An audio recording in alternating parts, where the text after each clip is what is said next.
mpenzi mtazamaji na unayefuatilia kipindi chako murwa kabisa cha Sina Uhakika, sisi tunasema jamii ambayo inajaribu kumdharau baba, basi ijue kwamba inajenga kizazi kisichojua heshima abadan, kitu ambacho kitakuwa ni kibaya kabisa.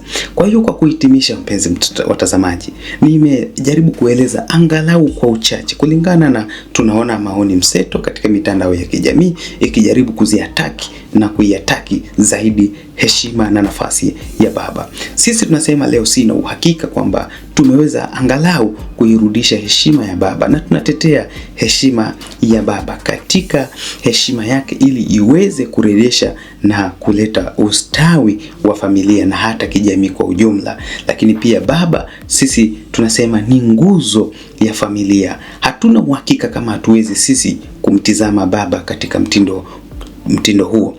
Baba ni nguzo ya familia kihisia, kiroho na hata kijamii.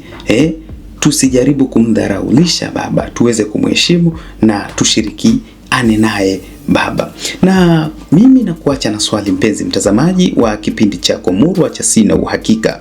Je, hivi unakumbuka tukio moja ambalo baba yako alilionyesha mbele yako kwa upendo na hekima na halitasahaulika katika maisha yako? Tushirikishe katika maoni yako, weka maoni yako. Na sisi tutayapitia ili tuendelee kujifunza kwa pamoja. Mimi ni kuacha hapo hadi tena wakati mwingine wa kutokuwa na uhakika ndani ya Sambiga Digital. Shukrani sana kwa kunisikiliza hadi wakati mwingine. Asante.